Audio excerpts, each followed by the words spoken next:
Welcome to another episode of Curtain Call Conversations. I'm here today with Sam Cochrane, who is the artistic director of Gigglemug, and they will be taking their musical.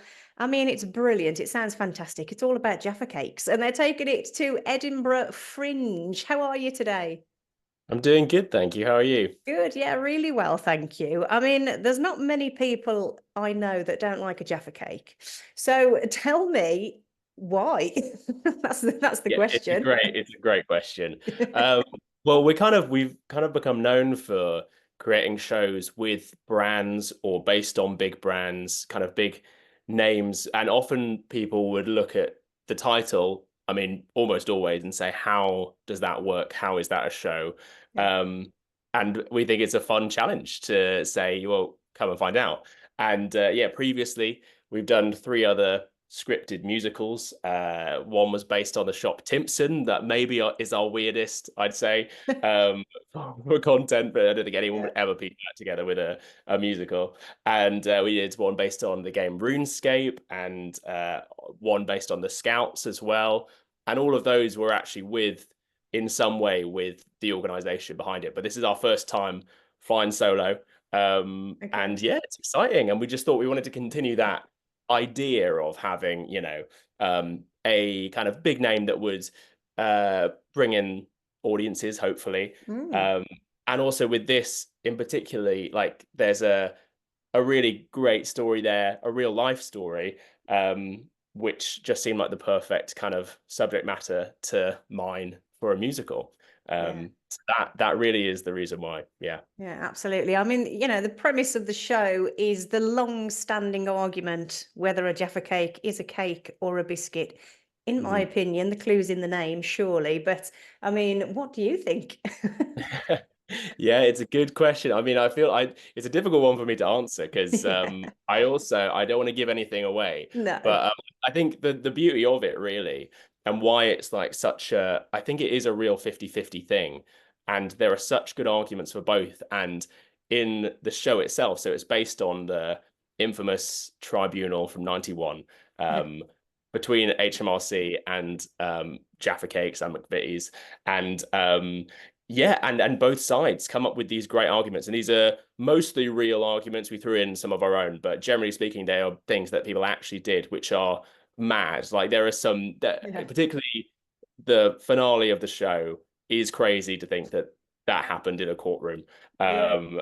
And it's just great, and it just feels such a like, yeah, just the perfect sort of basis for a really silly comedy musical. Yeah, it does sound brilliant. I mean, this particular musical was picked as part of MT Fest. So you performed this at the Other Palace, which is fantastic to be able to get your work in a venue like that. I mean, what was that like for you to get that call to say you're in? Yeah, it was really cool. I mean, we've never actually workshopped a show before, which might sound odd. Normally, we literally write it, obviously rehearse it, and then just get it on a stage, Yeah. and it's kind of there for people to make their minds up about it. So it was fun to do it in front of an audience for the first time without the kind of pressure of, Mm. any critical response at all, and just to see where the laughs came and anything we wanted to tweak. It generally, I mean, it's quite similar to that version, but we've changed various lines here and there and that sort of thing. It's all sung as a show as well. So there's Okay. 30 songs in total Wow. over an hour.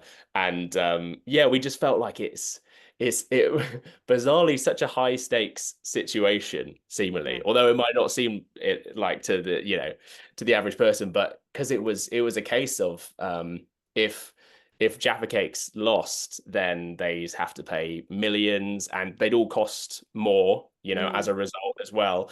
And so it really felt like the stakes were quite high, and we thought, well, let's run with that heightened Yeah. vibe and make it all sung. Yeah. Yeah, absolutely. I mean, so from an artistic point of view, how long from sort of the idea of this musical to actually getting it to, ready for sort of something like MT Fest, where you think we can probably enter this and see how we get on? So how long is that process for you? Yeah, I think time-wise, it actually lined up really well. I basically had it all written at the end of last year, and then I got Rob Gathercole on board, who we've collaborated with before. He's got some really great work out there as well, and he basically was the arranger for the show, so it's all played on piano, and I actually don't really play any instruments really. I mean, I could play a few things badly, is what I say. So a lot of it was just sort of tunes that I come up with and then voice note to him. And I did that, and there's, those 30 voice notes. Yeah. And then he'd put it to piano underneath. So we were kind of doing that towards the end of last year. And then it just the opportunity came up and we thought, yeah, we could just do this. We could just put it on. Yeah. It was a experience doing it in such a short time frame. I think we had maybe 5 rehearsals of 4 hours or so each to Oh, okay. learn everything from scratch, which Yeah. we which was tough, but we got there just about. So it was nice. This time round we've had 2 weeks to rehearse, which again to maybe might not seem like very much, but for us that is a luxury. Yeah. It's the dream. So Yeah. Absolutely. So you've got a great cast working with you. I mean, probably this is a very serious question. So how yeah. many Jaffa cakes do your cast have to eat during the show? I mean, do they? There are Jaffa cakes on stage and consumed. Um, I think it's one each per show. So it's Oh, nothing not like as they're many as I actually thought. eaten. No. No. Yeah, and thankfully everyone, likes them as well, Yes. because that could be a Mm. difficult experience if not. Yeah, so for a show for 26 shows over the Fringe, it's not too bad. But then also the nice thing was, so we did our previews at the other palace again, so it was nice to go back there. And some people who were kind of excited by the show or fans of our stuff came and brought us Jaffa cakes as Oh, well. great. And so honestly, I've seen so many of them. It is next level. Yeah, the amount of Jaffa cakes that have been involved in this process. Well, I hope you're not tired of them because hopefully this show will go on to big things and you may have to purchase some more. Who knows?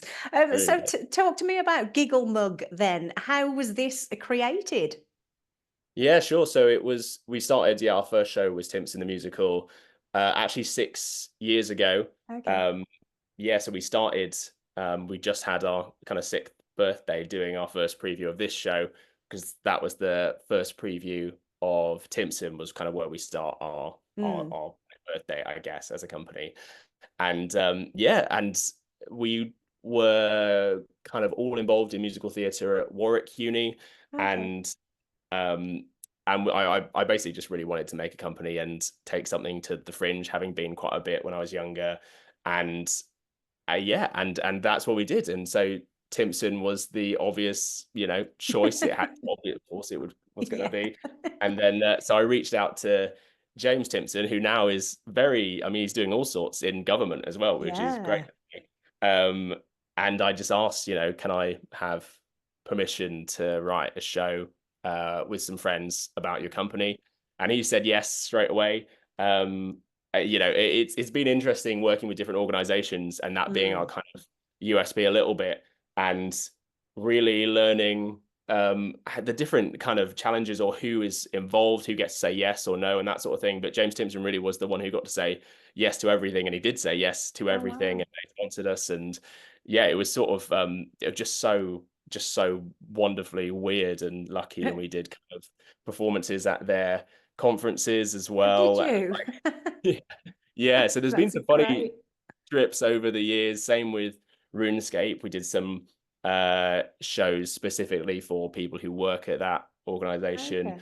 Okay. And Scouts, we've had a really good relationship with, and there's been so many Scout groups that have come to watch Yeah. that show as well. So yeah, it's been weird and wild, and it's just been such a fun ride so far, Yeah. and it's nice to be at this point, I guess, when we've done quite a few shows and now people kind of know a little bit about us, and hopefully maybe have heard of one of our shows before, and it's a reason to check out this one. Yeah, absolutely. So you also star in this show as well as being, I mean, you produce it as well, don't you? And you wrote it, Yeah. obviously. So which Yeah. side of the, stage do you prefer? I mean, are you a performer sort of first, or It's behind the yeah, scenes? I think yeah, well, I think I'm probably a writer first, but Okay. then performer quickly follows. I mean, partly because, if I can be in it, then it's one less person that I need to worry about Yeah. managing. But also, and the producing element, I think I've really just sort of learned how to be a producer over these past 6 years. It Yeah. was never something that I planned on going into, but yeah, I realized that I could do it. It's a weird combo, the three of them together, and we're blessed to have Ali James from Showstopper and Mischief to Yeah. direct this one. That was one thing I said that was like, if I was going to be in it, um, and take on a bigger role than I have previously, then yeah, we got to get a really great director, and that's what we did, and she's brilliant. So yeah, it's really fun. I've never played a lead role in one of our shows before, so that is fun and scary. Okay. And I thought I'd just challenge myself a little bit and give it a go. Why But not? everyone involved is just so talented. It's yeah, Yeah. really exciting. Brilliant. So the Edinburgh Fringe, you're going to be at the Pleasance Courtyard, Pleasance 2. I know there's a lot of venues to people to sort of visit during the Edinburgh Fringe. So you've performed at the Fringe before, haven't you? Yeah, Yeah. so as a company twice before, the last time was 2 years ago, with Runesical, and then 4 years, uh, 4 years before that? Yeah, I think it might have been. No, that makes us feel really old. It was 2018, Yeah. 2022. Yeah, 2024. That is right. Yeah. Um, there was a pandemic involved as well, so I feel like Yeah. it's sort Yeah. of allowed. But yeah, but first time at Pleasance, which is really fun. That I've always wanted to perform there or have a show stage there, so it's really exciting that we Yeah, get to. it's a great venue. I mean, what's the sort of the nerves like when you take a show, that I mean, I know people have seen it at the other palace, so you've already had a great reception from that. But what's it like going to the Fringe with a show? There's so much for people to see, and obviously you're fighting for audience members, I would imagine. So what's the feeling like for you as a writer and producer and a performer, as well as the rest of your cast? How do you feel? Yeah, it's one. I mean, the nice thing is, yeah, like you said, having done those previews, I think that is always for me the scariest thing is the first show Mm. in whatever capacity it is, whether it's preview or otherwise. Just because you just have no idea how people are going to respond to it. So I'm Yeah. feeling a lot more relaxed Yeah. now. I mean, ask me again when it's our first, Yeah, sure. performance day. But yeah, I don't know. It's one where there is that nice thing about having been a bit more established now, and I just think the name. I was really keen to get Jaffa Cake in the title, and it Mm. not being copyrighted. A fun fact, if you're interested, is the reason for that is that McVitie's made it originally, so it is theirs, but then I think they were too slow to copyright it in the first place. So lots of Oh, supermarkets made their own versions, and then it was by that point it was too late. oh So wow. that was a really cool thing to be able Ah, to get that in there, and hopefully it's a reason for people to come watch. It's just a bit more eye catching. yeah, But there's no way of knowing what the response will be like until we're there. I think we'll just you know push it as much as we can on socials yeah, and flyering and all the usual yeah. stuff, and hope that people want to come watch us. Sure. I mean, do you get a chance to sort of go and see anything else whilst you're there? I mean, I know it's a busy time, but do you get a chance to pop and see other stuff? Yeah, I mean, the nice thing is really, so our shows at 3:10 till 4:10, and we always like afternoon slots for family friendly shows. I think are really really great, and you're not Yeah. competing them with the big stand-ups and that sort of thing, Mm. generally speaking. But so really any like flyering will be before the show, which means that after, afternoon onwards is totally free. So depending on Yeah. how exhausted people are, and this is definitely the most exhausting show we've done before, because Ali is a brilliant choreographer and movement director as well. So there's lots of movement involved in this one. Yeah. So yeah, we'll see how we're feeling after each show, whether we can manage. But I definitely want to. I've got a pretty long list of things that I really want to see while I'm there. So Yes. I hope I can pick them off. Well, hopefully you'll get a chance to do that. So it's been a pleasure chatting to you about the show. It does sound fantastic. So I'll pop on the next slide where people can see it and the dates and the time, etc. But wishing you all the best with it. I really hope it goes well and it's a successful run for you. Thank you very much, and thanks for the interview. Really appreciate it. You're more than welcome. Lovely. Have a great time at the Fringe. Cheers. Thank Take you. care. Bye.